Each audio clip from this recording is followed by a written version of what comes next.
There, I'm Christine Dunbar from SpeechModification.com, and this is my Smart American Accent Training.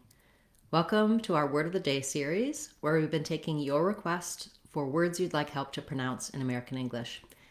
Even though we're looking at 1 to 2 words at a time, you can learn about patterns that will help your overall pronunciation in American English as well as your American accent.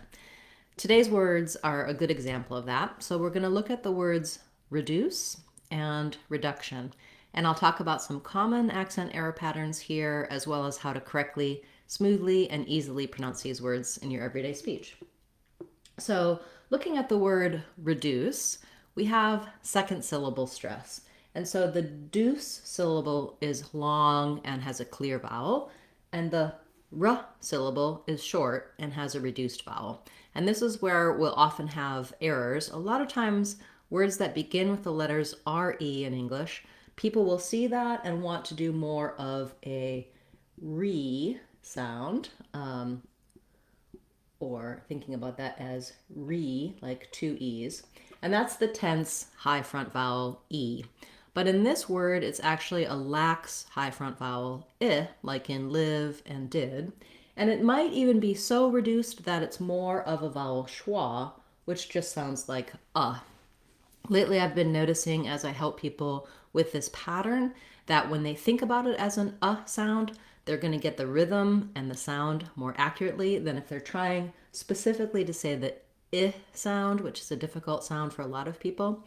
Technically, it doesn't matter too much if I'm at an I or an as long as I'm very short and reduced on the vowel. So for second syllable stress words, a great technique to use overall to say them correctly is to start on the stress syllable.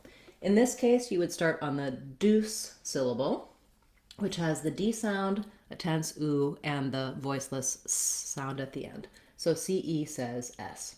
So trying deuce and making sure you have a tense oo, for most people, there aren't going to be too many error patterns there. Once I can say deuce, I can just add my r, my brief, unstressed first syllable to the deuce. For example, try deuce, reduce. Another way to get that rhythm and the sounds correct is to think about as though there were something called a deuce. And there is actually, if you look at this deuce, it means a couple of different things. In cards, it means a 2. At any rate, if you think of it as deuce and then use the word which is a vowel schwa, sounds like So deuce, a deuce, or even the deuce, that's going to get you the right rhythm, and then you can just add a little r instead of an So deuce, a deuce, reduce. For most people, that really helps them remember and say that word accurately with the correct vowels and the correct syllable stress. Then when we look at reduction, we also have second syllable stress, and the duck syllable is the stress syllable. So the same thing is going to help you is starting with duck and then adding the r, duck, reduc, reduction. The letter U in this word, instead of an oo, tense oo, like in reduce, it changes to a tense schwa, the sound. It's actually a relaxed sound, but it's a stressed schwa, I should say, not a tense schwa. And so it's just like the word duck. For some people, the error pattern that you might have on a schwa is to go too open and too tense. It sounds more like an reduction. You want to avoid this sound and go more for a very relaxed central vowel. So schwa is the most common sound in English.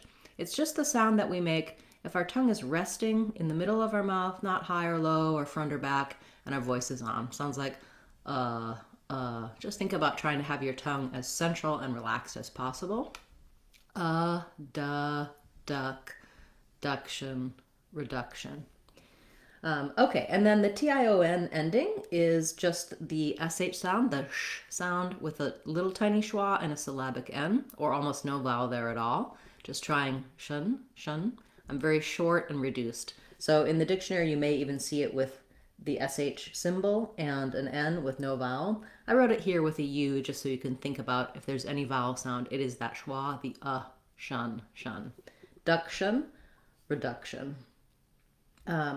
Yes, so the vowel changes slightly, the syllable stress does not change, and the first syllables are the same in reduce and reduction. Anytime you notice a word that you may have pronounced differently in the past and you're trying to change your pronunciation, it's a great idea to practice the word, but then to start immediately trying to build it into some phrases.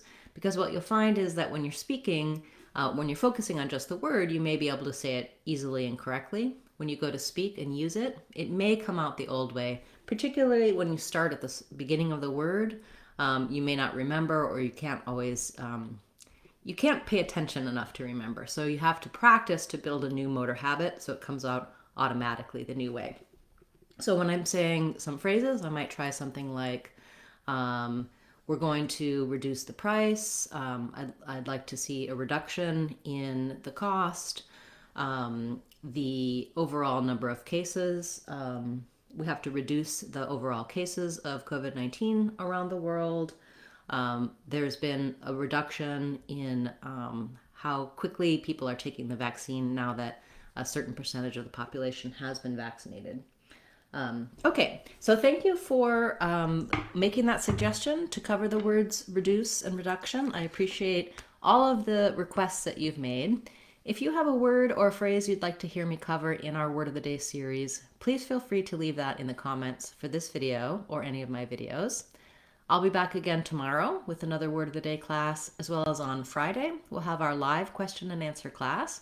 That's at 12 o'clock noon Seattle time on Fridays, or 3 o'clock Eastern time. You join on YouTube, type in your questions in the chat, and I can answer them for you live. Channel members will have our Sunday members only class, and if you're interested in finding out about that class and other membership perks, click the join button and find out about supporting the channel by becoming a channel member. Thank you everyone who is a channel member and a subscriber, and all of you who've left questions, comments, and support. I do really appreciate it. I'm Christine Dunbar from speechmodification.com. Remember, if you want to sound like a native speaker, you can do it. speechmodification.com. Bye everyone. Hope to see you tomorrow.